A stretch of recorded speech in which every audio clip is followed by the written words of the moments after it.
মানিক ব্যানার্জির কালোজয়ী উপন্যাস অবলম্বনে নির্মিত পুতুল নাচের ইতিকথা ছবিটি দীর্ঘ প্রতীক্ষার পর আগামী ১ আগস্ট প্রেক্ষাগৃহে মুক্তি পাবে।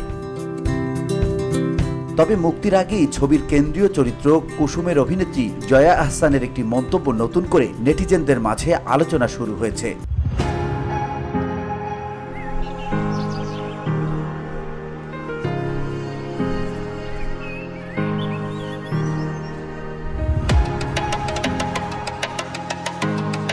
সম্প্রতি ছবির ট্রেলার প্রকাশ অনুষ্ঠানে জয়া আহসান ঔপন্যাসিক মানিকের বিখ্যাত উক্তি "শরীর তোমার মন নাই কুসুম" এর এক ভিন্ন ব্যাখ্যা দিয়েছেন।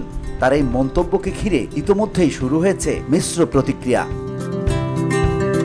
সাধারণত কুসুম চরিত্রটিকে শরীর সর্বস্ব হিসেবে দেখা হলেও জয়া আহসান বাস্তব জীবনে মন ও শরীর উভয়ের গুরুত্বকেই তুলে ধরেছেন। ভারতীয় গণমাধ্যমে দেয়া এক সাক্ষাৎকারে জয়া বলেন, "মন দিয়ে তো মানুষকে ছোঁয়া যায় না, শরীর দিয়ে মন ছুঁতে হয়। আমার জীবনে মন এবং শরীর উভয়ের ভূমিকাই গুরুত্বপূর্ণ। আমার বিশ্বাস কুসুমেরও তাই। তার কথায় আমায় ভারতীয় পরিচালকেরা ভালোবাসেন, ছবিতে অভিনয়ের জন্য ডাকেন, তার জন্য কৃতজ্ঞ। কিন্তু এখনই শশী কুসুমের সম্পর্ক নিয়ে জানতে চাইবেন না, ওটা ১ আগস্ট পর্দার জন্য তোলা থাক।"